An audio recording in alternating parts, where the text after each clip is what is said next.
नमस्कार मित्रों, महाचिति YouTube channel में एक बार फिर आपका हार्दिक स्वागत है।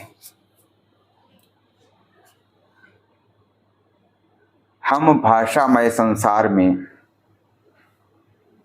अपनी पहली सांस लेते हैं और उसी में अपनी अंतिम सांस भी लेते हैं। हमारा पूरा जीवन भाषा के परमाणुओं से गठित होता है और हम कदाचित ऐसे समाज की कल्पना नहीं कर सकते जो भाषामय न हो अथवा जिसके गठन में भाषा की भूमिका न हो।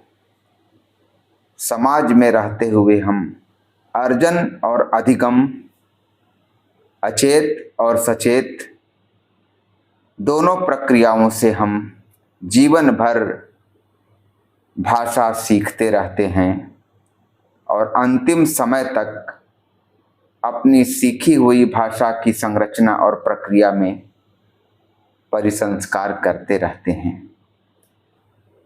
इसीलिए यह कहावत चलती है कि भाषा का आखिरी वाक्य आज तक बोला नहीं गया है। इसका तात्पर्य यह है कि हर मानव भाषिक रूप से अनंत संभावनाशील है। भाषा में अपार सर्जनात्मकता है। ऐसी सर्जनात्मक भाषा का सबसे बुनियादी प्रयोजन अपने भाव और विचार की अभिव्यक्ति और उसके माध्यम से सामाजिक संबंधों को साधना होता है। आज का वीडियो भाषा के इसी संदर्भ में भाषिक कौशल पर केंद्रित है।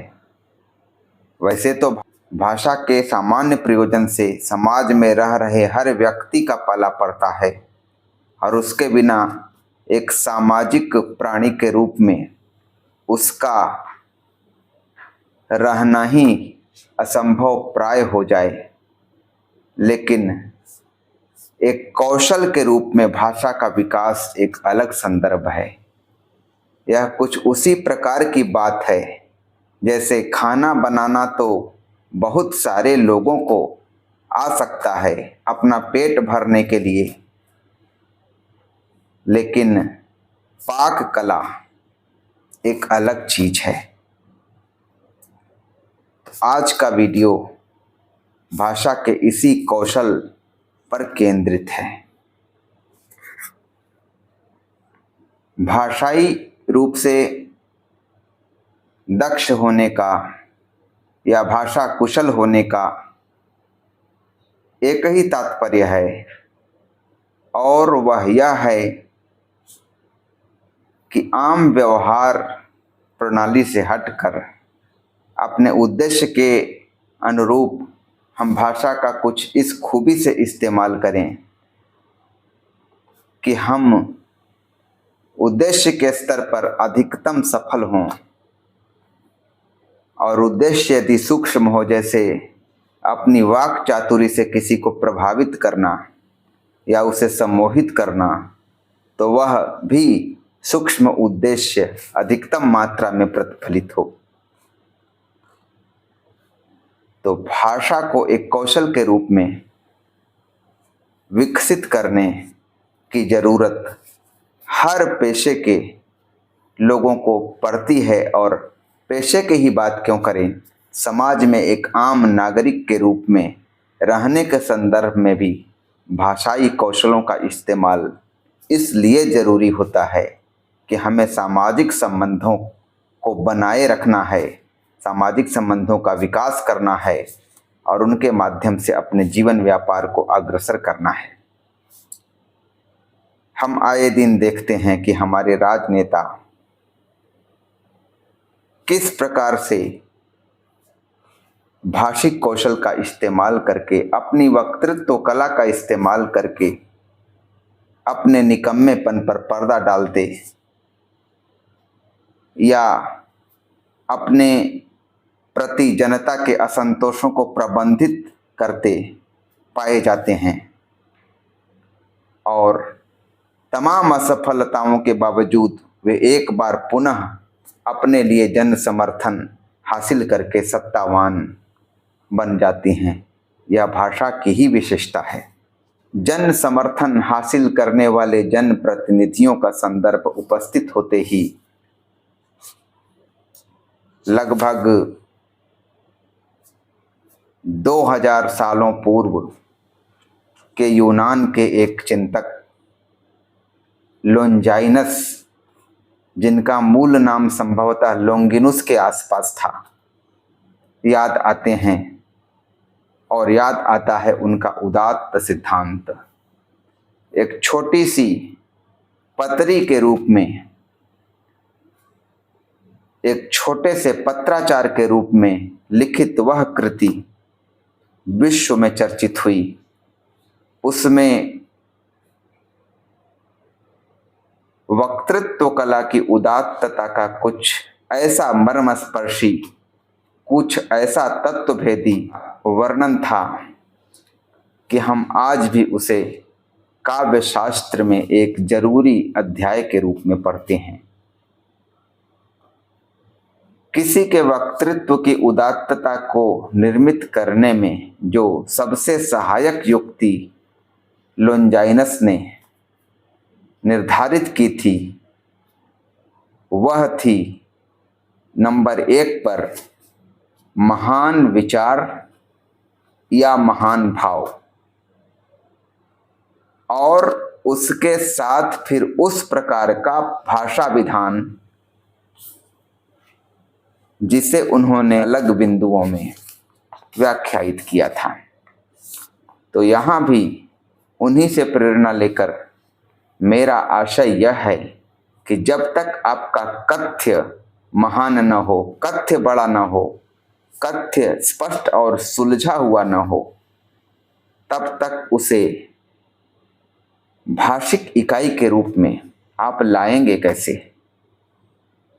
कथ्य ही केंद्र होता है।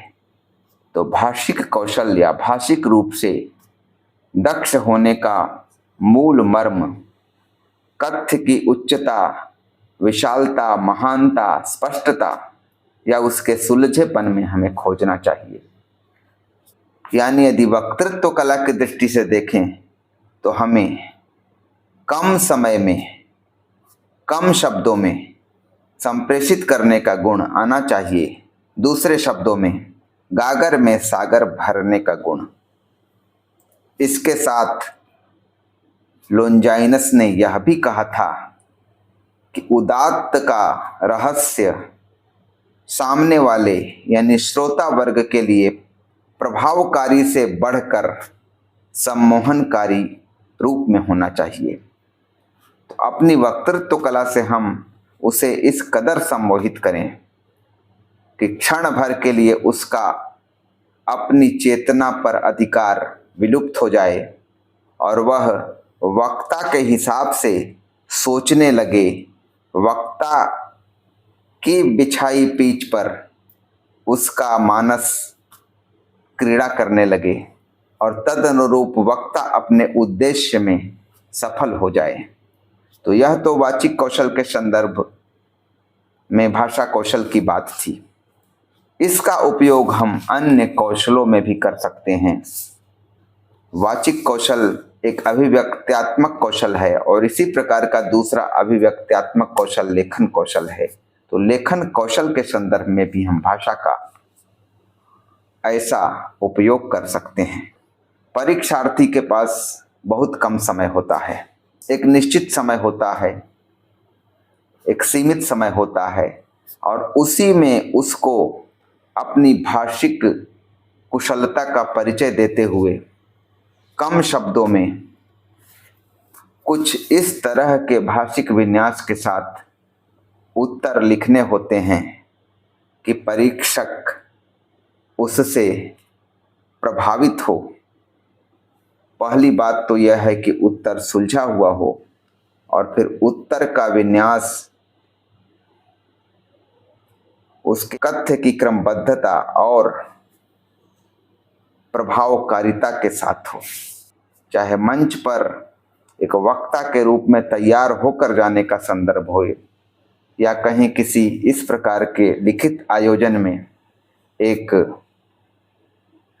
रचनाकार की तैयारी के साथ जाने का संदर्भ हो या किसी गैर औपचारिक संदर्भ में बोलने और लिखने का प्रसंग हो, भाषिक कुशलता की हमें बराबर दरकार रहती है।